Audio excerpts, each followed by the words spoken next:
క్రీస్తునందు సోదరి సోదరులారా, ప్రభువైన యేసుక్రీస్తు నామములో హృదయపూర్వక వందనాలండి. ముందుగా ఇంత మంచి సమయాన్ని ఇచ్చిన తండ్రి అయిన దేవునికి ప్రభువైన క్రీస్తు ద్వారా కృతజ్ఞతాస్తుతులు చెల్లిస్తున్నారండి. మన బాగున్నారండి. వాక్యం చదువుకొని ప్రార్థన చేసుకున్న తర్వాత పాఠంలోనికి మత్తయి గారు రాసిన సువార్త 6వ అధ్యాయం 16వ వచనం. మీరు ఉపవాసం చేయనప్పుడు వేషధారుల వలె దుఃఖముఖులై ఉండదు. తాము ఉపవాసం చేయుచున్నట్టు మనుషులకు కనబడవలనని వారు తమ ముఖములను వికారం చేసుకున్నారు. వారు తమ ఫలము పొంది ఉన్నారని నిశ్చయముగా మీతో చెప్పుచున్నారు. ఉపవాసం చేయుచున్నట్టు మనుషులకు కనబడవలనని కాక రహస్యమందున్న నీ తండ్రికే కనబడవలని మీరు ఉపవాసం చేయనప్పుడు నీ తల అంటుకొని నీ ముఖము కడుక్కును. అప్పుడు రహస్యమందు చూచుతున్న నీ తండ్రి నీకు ప్రతిఫలమిచ్చును. ప్రార్థన చేస్తున్నాను. పరలోకమందున్న మా తండ్రి, పరిశుద్ధ ప్రేమ గల తండ్రి, గొప్ప తండ్రి, యెహోవా తండ్రి, మీ ప్రియకుమారుడు యేసుక్రీస్తు ప్రభువు ద్వారా కృతజ్ఞతాస్తుతులు చెల్లిస్తున్నాము నాయన. అయా కూడికంతట్లో మీరే ముందు నడిపించండి ఆయన. వాక్యం బోధించుండగా వినువారు తండ్రి మంచి రోజుని వాక్యానుసారం నడిచే భాగ్యం దయచేయండి. వాక్యం బోధించుండగా ఈ లోక సంబంధమైన జ్ఞానంతో కాకుండా మీ జ్ఞానంతో మాట్లాడే భాగ్యం దయచేస్తారని మా ప్రభువైన యేసుక్రీస్తు నామములో వేడుకుంటున్నాం తండ్రి. ఆమేన్. ప్రభువైన యేసుక్రీస్తు నామములో హృదయపూర్వక వందనాలండి. దేవుని కుమారుడు యేసుక్రీస్తు ప్రభువు ఈ లోకానికి వచ్చిన తర్వాత పరలోక రాజ్యం సమీపిస్తుంది కనుక మారు మనసు పొందమని ప్రకటింప అంశం. మోకాళ్ళ ప్రార్థన ఉన్నదా? మోకాళ్ళ మోకాళ్ళు ప్రార్థనలో చాలా శక్తి ఉంది. మోకాళ్ళు నీ ప్రార్థన చేస్తే అపవాది గజగజ వణికిపోదు. ఎందుకంటే మోకాళ్ళు ప్రార్థనలో చాలా శక్తి ఉంది. ఇప్పుడు మత్తయి గారు రాసిన సువార్త 6వ అధ్యాయం ఇవన్నీ కూడా ఇక్కడ 6వ అధ్యాయం ఏం కనబడుతుందంటే ప్రార్థన గురించి కనబడుతుంది. ప్రార్థన ఎలా చేయాలి, రహస్య ప్రార్థన, తర్వాత ఇంకే ప్రార్థన చెబుతున్నారు, ఉపవాస ప్రార్థన. ఇప్పుడు రహస్య ప్రార్థన అంటే మన రహస్యంగా చేసుకునేది. ఉపవాస ప్రార్థన అంటే మరి ఉపవాసం ఉండి ప్రార్థన చేసుకోవాలి. ఈ ప్రార్థనను ఎలా చేయాలన్నది కూడా ఇక్కడ స్పష్టంగా చెబుతుంది. మోకాళ్ళుని ప్రార్థన చేసినప్పుడు ఈ జీవితంలోని అద్భుతాలు చూస్తాం. మోకాళ్ళుని ప్రార్థన చేసే వారు ఎలా ఉంటారనంటే వాళ్ళు దినదినము ఫలించి అభివృద్ధి చెందుతారు. దేవుడు వారిని నిత్యము కూడా ఏం చేస్తూ ఉంటే కాపాడుతూ ఉంటాడు. ఇక్కడ ఉపవాసం ఉన్నప్పుడు ఎలా ఉండాలి, ఉపవాసం చేయనప్పుడు నువ్వు ఎలా చేయాలన్నది ఇక్కడ యేసుక్రీస్తు ప్రభువు చెప్తారు. ఈ రోజున ఉపవాసం ఉంటే చాలా మంది ఎలా కనపడతారంటే నీరసంగా కనపడుతుంటారు. ఏంటి అలా ఉన్నావనంటే ఉపవాసం అంటారు. అంటే మనుషులకు కనబడవలననే ఉపవాసం చేస్తారు. కానీ ఇదిగో నేను దేవునికి కనపడాలి, నేను మరి అలాంటికొని ఉపవాసం ఉండి నేను గదిలోకి వెళ్ళి నేను ప్రార్థన చేసుకోవాలనే విధానం అనేది మనిషికి కనబడదు.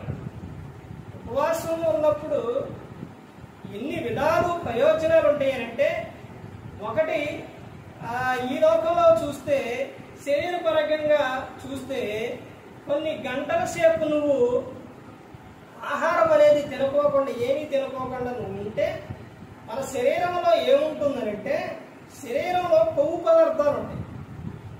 ఎప్పుడైతే మనం ఆహారం తీసుకోకుండా ఉంటామో ఆ కొవ్వు ఏమవుతుందంటే క్రమక్రమంగా కరిగిపోతూ ఉంటుంది.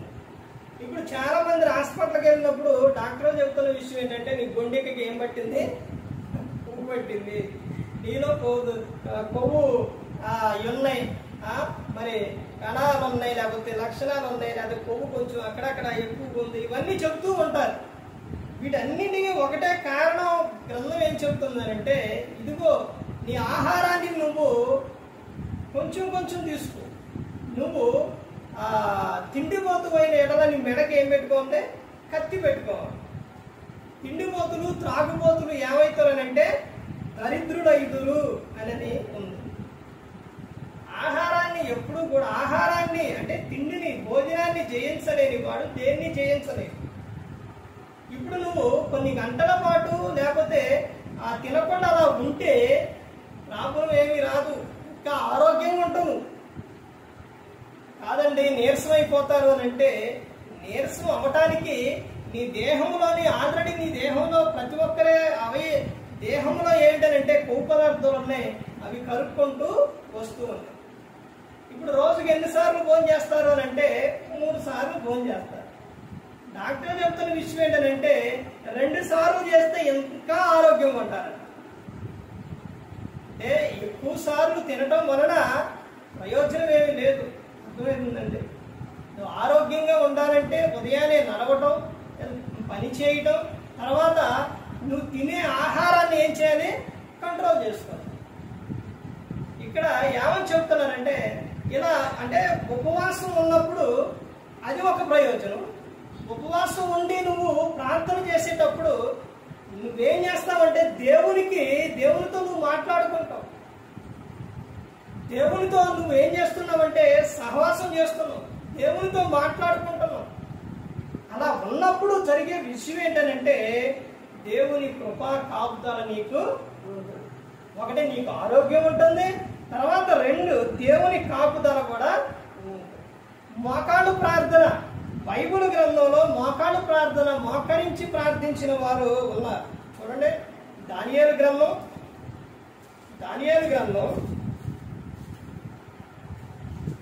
6వ అధ్యాయం, దానియేలు గ్రంథం 6వ అధ్యాయం 10వ వచనంలో చూస్తే ఇట్టి శాసనము సంతకము చేయబడినని దానియేలు తెలుసుకునేను. అతడు తన ఇంటికి వెళ్ళి యథాప్రకారంగా అనుదినం 3 మోకాళ్ళుని తన ఇంటి పైగది కిటికీలు యెరూషలేము తట్టునకు తెరవబడి ఉండగా తన దేవునికి ప్రార్థన చేయొచ్చు ఆయనను స్తుతించుచూ వచ్చెను. శాసనం వచ్చింది ఎక్కడి నుంచి? రాజుగారి దగ్గర నుంచి. ఏం చేయొద్దని?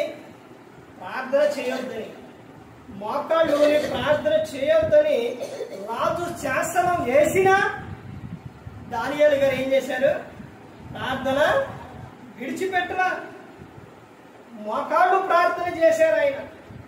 అలా మోకాళ్ళు ప్రార్థన చేయటం వలన జరిగిన విషయం ఏంటంటే 16వ వచనంలో చూస్తే అంతటా రాజు ఆజ్ఞాయ్యగా బండ్రోతులు దానియేలును పట్టుకొని పోయి సింహముల గుహలో పడద్రోయగా రాజు నీవు అనుదినము తప్పక సేవించున్న నీ దేవుడే నిన్ను రక్షించు అని దానియేలుతో చెప్పెను. దానియేలు ఇప్పుడు ఏం జరిగింది ఇక్కడ? సింహాల గుహలో పడేశారు. ఎవరిని? దానియేలు గారిని.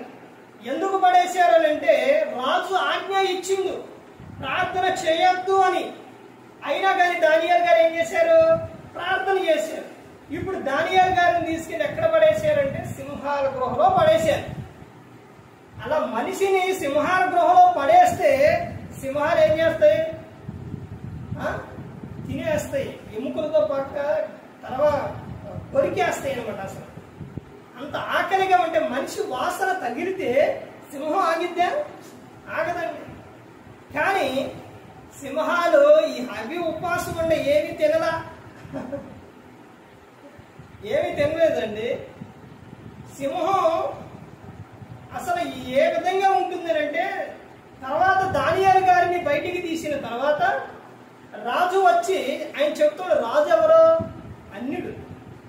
ఆ రాజు చెప్తుండో ఏమని చెప్తాడంటే దానియేలు నీ దేవుడు నిన్ను రక్షించునా అని చెప్పినప్పుడు 17వ వచనంలో ఏమని చెప్తున్నారు? వారు ఒక రాయి తీసుకొని వచ్చి ఆ గుహ ద్వారమున వేసి దాన్ని మూసి మరియు దానియేలును గూర్చి రాజు యొక్క తీర్మానం మారునేమో అని రాజు ముద్రను అతని అధికారుల ముద్రను వేసి దాన్ని ముద్రించిరి. ఇక్కడ రాజు వచ్చి అడుగుతాడు అంటే వాళ్ళు ముద్ర గదికి ఎలా వేసారంటే ఒకవేళ రాజు తీర్థమని మనసు మారిద్దేమని తీయకుండా వేశారు, ఆ విధంగా వేశారు. కానీ రాజు ఏమని అడుగుతున్నాడంటే, దానియేలు నీ దేవుడు నువ్వు సేవించుతున్న దేవుడు నిన్ను రక్షించనంటే, ఇప్పుడు దానియేలు గారు ఏమన్నారంటే 20వ వచనంలో చూడండి ఏమని చెప్తున్నారు. అతడు గుహ దగ్గరకు రాగానే దుఃఖ స్వరంతో దానియేలును పిలిచి, జీవము గల దేవుని సేవకుడు అయిన దానియేలు. చూశారండి, ఒక అన్య రాజు చెబుతుండండి ఏమని, జీవము గల దేవుని సేవకుడు. ఎవరు? దానియేలు. దానియేలు గురించి క్రైస్తవులు చెప్పట్లా, ఎవరు చెప్తున్నారంట? ఒక అన్య రాజు చెబుతున్నారు, అన్యులు చెబుతున్నారు. జీవము గల ఏమని చెప్తున్నారు? జీవము గల దేవుని సేవకుడు అయిన దానియేలు, నిత్యము నువ్వు సేవించుచున్న నీ దేవుడు నిన్ను రక్షింపగలిగిన అని అతనిని అడిగాను. అందుకు దానియేలు, రాజు చిరకాలం జీవించునుగాక. చూసారండి, రాజే చెప్తాడు, జీవము గల దేవుని సేవకుడు అయిన దానియేలు. దేవుడు ఎవరంట? దేవుడు ఎవరండి? జీవము గల దేవుడు, సజీవుడైన దేవుడు, మృతుల నుండి లేచిన ఆయన.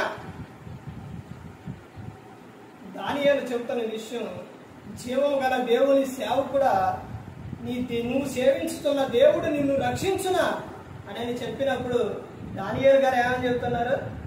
రాజు చిరకాలం జీవించుగాక అని చెప్తున్నారు. ఆశ్చర్యపోయిందండి. కారణం ఏంటి అని అంటే, దానియేలు గారు ప్రార్థన మారారా? మానలేదు. దానియేలు గారు నిత్యం ముమ్మారు మోకాళ్ళుని ప్రార్థన చేశారు. రాజు ఆజ్ఞ వచ్చినా కానీ, రాజు శాసనం వేసినా కానీ ప్రార్థన మానేయండి, మానలేదు. ఈ రోజున జరుగుతున్న విషయం ఏంటంటే, భర్త భార్య ప్రార్థన వద్దు, నువ్వు ప్రార్థనకి వెళ్ళొద్దు, ప్రార్థన చేయొద్దు అంటే భార్య ఏం చేస్తుంది? మానేస్తుంది. తర్వాత భార్య నువ్వు ప్రార్థనకి వెళ్ళొద్దు, ప్రార్థన చేయొద్దు, నాకు ఇష్టం లేదంటే భార్య ఏం చేస్తుంది? మానేస్తుంది. భర్త ఏం చేస్తుండో మానేస్తుంది. ఇద్దరు కూడా ఎవరన్నా చెప్తే ఏం చేస్తున్నారు? ప్రార్థన చేయటం లేదు, మానేస్తున్నారు. కానీ దానియేలు గారు ప్రార్థన మానేరా? ప్రార్థన మానలేదు. రోజుకి ముమ్మారు దానియేలు గారు ఏం చేశారు? ప్రార్థన చేశారు. అలా ప్రార్థన చేయడం వలన సింహాల గుహలో నుంచి దానియేలు గారు రక్షింపబడ్డారు. అలా ప్రార్థన చేయడం వలన జరిగే విషయం ఏంటంటే, చూడండి, ఇంకా ఆయన చెబుతున్న విషయం ఏంటంటే 22లో కూడా, నేను నా దేవుని దృష్టికి నిర్దోషినిగా కనబడితిని గనుక ఆయన తన దూతను పంపించి, ఎవరినంట? దూతను పంపించి ఏం చేస్తారంట? కాపాడతారంట. దేవుడు మోకాళ్ళు నీ ప్రార్థన చేసినప్పుడు దేవుడు ఏం చేస్తారండి? దానియేలు గారిని ఎక్కడి నుంచి కాపాడిండు? సింహాల గుహలో నుంచి కాపాడిండు. తర్వాత ఏముంటాయంట? దేవుని దూత మనకు కావలిగా ఉంటుంది. తర్వాత ఇంకా అక్కడ ఏమని చెప్తున్నారో మనం చూస్తే, సింహములు నాకు హేని చేయకుండా వాటి నోళ్లు మూయించెను రాజా, నీ దృష్టికి నేను నేరము చేసిన వాడును కాను కదా అనెను. చూశారండి, సింహాల నోటిలో నుంచి దానియేలు గారు కాపాడారు. ఈ లోకంలో సింహం అనగా, ఇంకా ముందుకెళ్తే మీకు అర్థమవుతుంది ఎవరనంటే సాతాను నోటిలో నుంచి దేవుడు నన్ను కాపాడిందని గ్రంథంలో ఉంటుంది. అది మనం ముందుకెళ్తే అర్థమవుతుంది. అపోస్తుల కార్యాలు చూడండి, 12వ అధ్యాయం. అపోస్తుల కార్యాలు 12వ అధ్యాయం 1వ వచనం చూస్తే, దాదాపు అదే కాలమందు రాజైన హేరోదు సంఘపు వారిలో కొందరిని బాధ పెట్టుటకు బలత్కారంగా పట్టుకొని యోహాను సహోదరుడైన యాకోబును ఖడ్గంతో చంపించారు. ఇది యూదులకు ఇష్టమైన కార్యమని తెలుసుకొని పేతురును కూడా పట్టుకొని, ఆ దినములు పులియని రొట్టెల పండుగ దినం, అతన్ని పట్టుకొని చెరసాల వేయించి పస్కా పండుగ అయిన పిమ్మట ప్రజల యొద్దకు అతని తేవాలని ఉద్దేశించి అతనికి కావలియుటకు 4 చతుష్టముల సైన్యములకు అతనిని అప్పగించింది.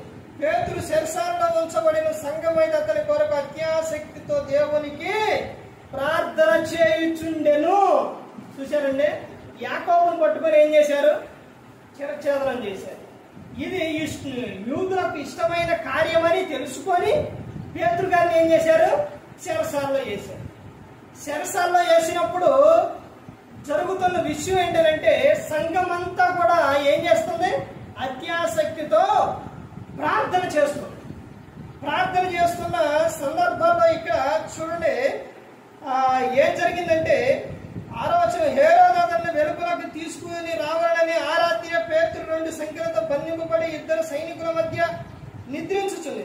మరి కావలి వారు తలుపు ఎదుట చెరసాల కాచుకొని చుండిరి. ఇదిగో ప్రభువు దూత అతని దగ్గరకు నిలిచెను.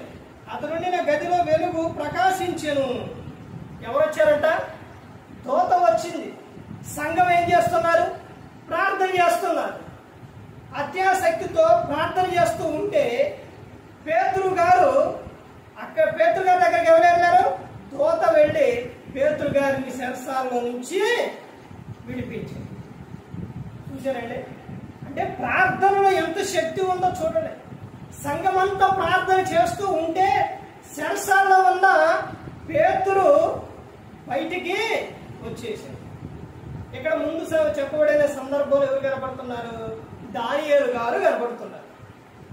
అంటే ఆయన మోకాళ్ళుని ప్రార్థన చేయటం వలన జరిగిన విషయం ఏంటి? సింహాల నోటిలో నుండి కాపాడటం. ఇక్కడ పేతురు గారు చెరసాలలో ఉన్నప్పుడు సంఘం అంతా ప్రార్థన చేసినప్పుడు పేతురు గారు ఏమయ్యారు? బయటకు వచ్చారు.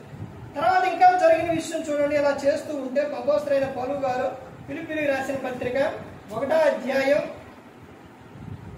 21వ వచనంలో చూస్తే, నా మట్టుకైతే బ్రతుకుట క్రీస్తే, చావైతే లాభం. అంటే ఎవరు చెప్పగలుగుతారు? విషయం గమనించండి. ఈ మాట నా మట్టుకైతే బ్రతుకుట క్రీస్తే, చావైతే లాభం అనే విషయం ఎవరు చెప్పగలుగుతారు?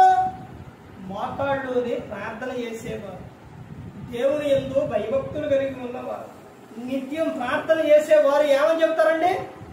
నా మట్టుకైతే బ్రతుకుట క్రీస్తే, చావైతే లాభం అనేది చెప్పగలుగుతారు. అందరూ చెప్పగలుగుతారా? చెప్పలేరు. తర్వాత ఇంకా ముందుకెళ్తే ఇలా జరుగుతున్న సందర్భంలో చూడండి, ఇంకా ముందుకెళ్తే ఏం జరుగుతుందో. ఇలా ప్రార్థన చేయటం వలన కీర్తనలు 55వ కీర్తన 22వ వచనం చూస్తే, నీ భారం యెహోవా మీద మోపుము, ఆయన నిన్ను ఆదుకొనును, నీతిమంతులను ఆయన ఎన్నడను కదలనీయడు. చూశారండి, నిత్యం నువ్వు మోకాళ్ళుని ఏం చేస్తున్నావు? ప్రార్థన చేస్తున్నావు. దానియేలు గారు ప్రార్థన చేశారు, సింహాల గుహలో నుంచి కాపాడబడ్డారు. తర్వాత పేతురు గారిని చెరసాలలో వేశారు. సంఘం అంతా ఏం చేసింది? ప్రార్థన చేసింది.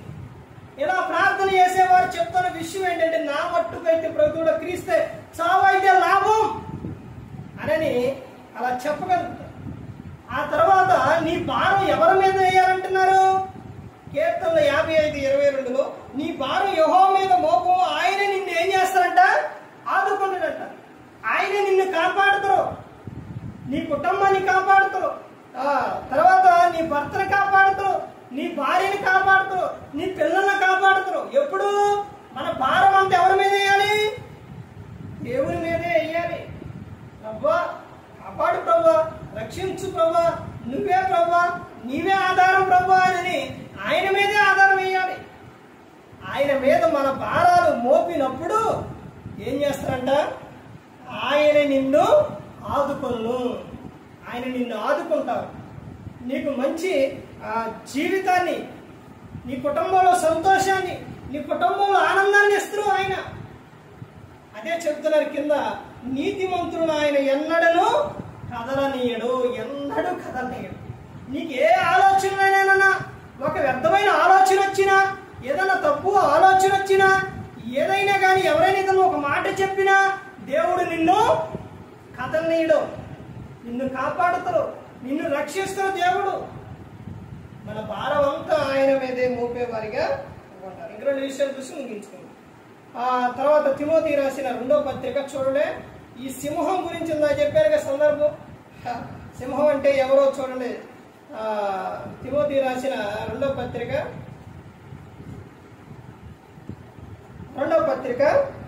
4వ అధ్యాయం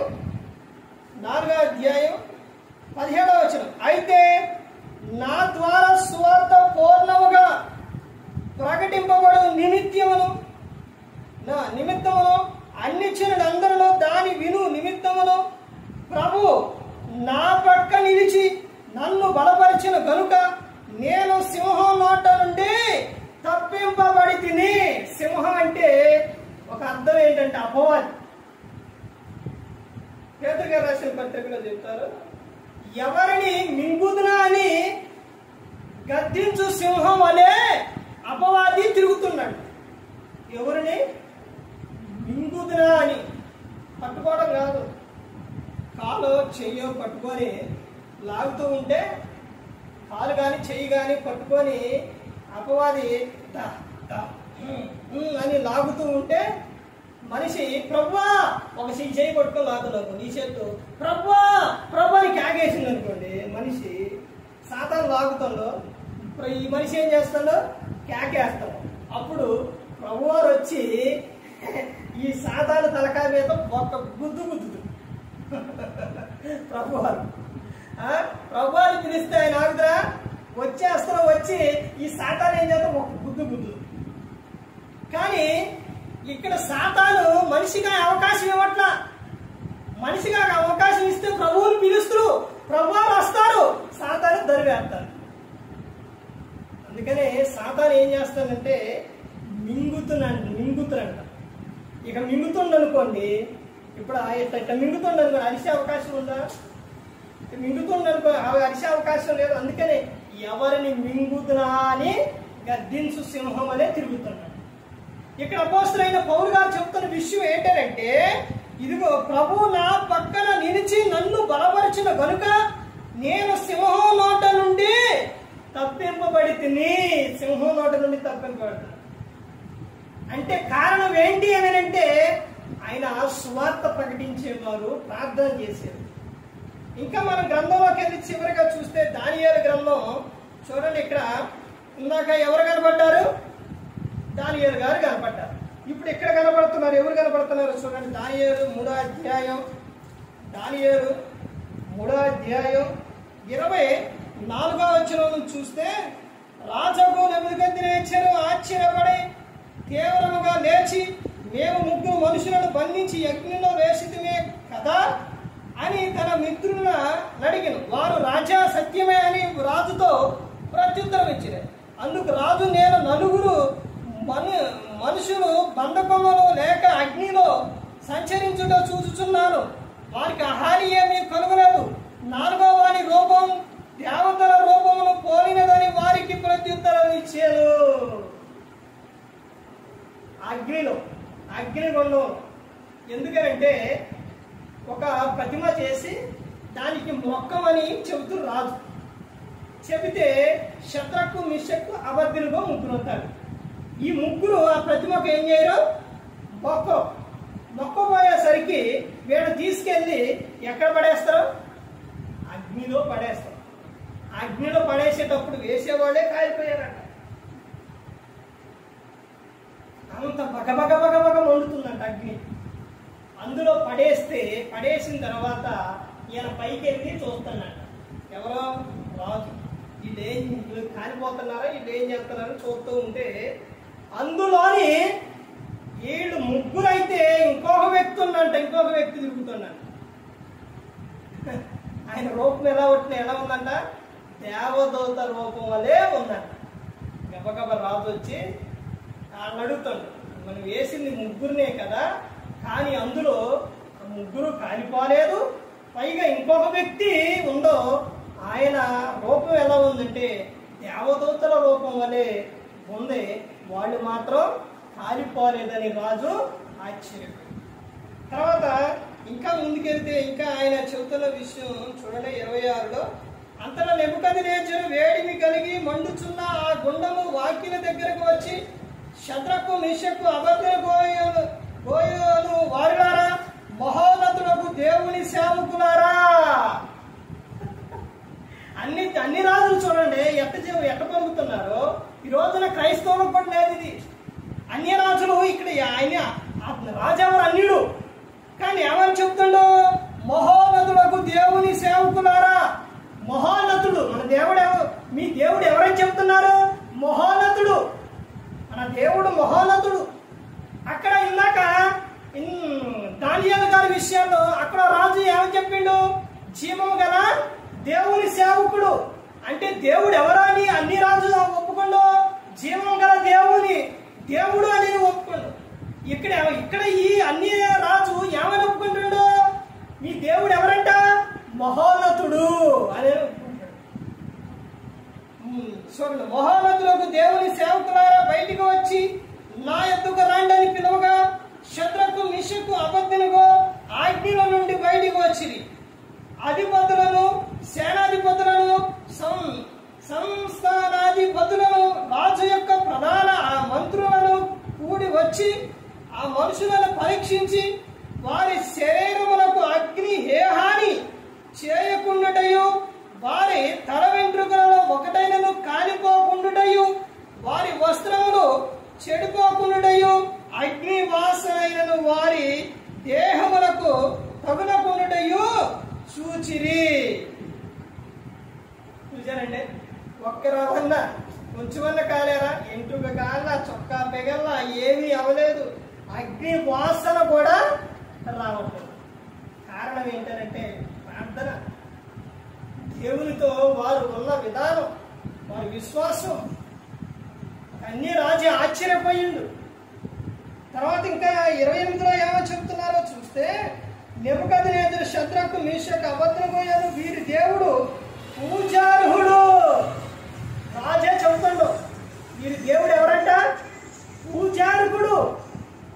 ఆ రోజున యేసుక్రీస్తు ప్రభువారు పుట్టినప్పుడు అక్కడికి జ్ఞానులు ఏం తీసుకొచ్చారంటే బంగారం, సామ్రాన్ని, గోళం తీసుకొచ్చి క్రీస్తు ఎదుట సాగిలపడి నమస్కారం చేసి ఆయనకి ఏం చేశారు? పూజారు, అంటే పూజించారు ఆయన. ఇక్కడ ఈ రాజు ఏమని చెప్తాడో, యేసుక్రీస్తు ప్రభువారు పూజకర్హుడు. మీ దేవుడు ఎవరని చెప్తున్నారంటే ఈయన పూజార్హుడు అని రాజే చెప్తారు. తర్వాత ఇంకా ఏమని చెప్తారంటే, ఆయన తన దూతలంపి తనను ఆశ్రయించిన దాసులను రక్షించిన వారు తమ దేవునికి గాక మరి ఏ దేవునికి నమస్కరింపకయు ఏ దేవుని సేవింపకయు ఉందుమని తమ దేహములను అప్పగించి రాజు యొక్క ఆజ్ఞ వ్యర్థపరిచిరి. చూశారండి, శద్రకు మిషకు అబేద్నెగోలు తమ దేవుణ్ణి ఏం చేశారు? పూజించారు. చాలా మంది ఈ రోజున ఏం చేస్తున్నారంటే సగం సంఘం సగం లోకం అన్నట్టు జీవిస్తున్నారు. అలా జీవించకూడదండి. మనం దేవుణ్ణి క్రీస్తులోనికి వచ్చిన తర్వాత ఆయన కోసం బ్రతకాలి, ఆయనలో ఉండాలి. అలా ఉన్నప్పుడు దేవుడు నిత్యం ఏం చేస్తారంటే మనలో కాపాడుతూ ఉంటారు. మోకాళ్ళు ప్రార్థనలో శక్తి ఉంది. మోకాళ్ళు ప్రార్థన చేసినప్పుడు వీళ్ళు ఏ విధంగా రక్షింపబడ్డారో చూశారండి. రాజే ఆశ్చర్యపోయిండు. ప్రార్థనలో శక్తి ఉందండి. ప్రార్థన మోకాళ్ళు ఎంచి ప్రార్థన చేస్తే దురాత్మలు పారిపోతాయి.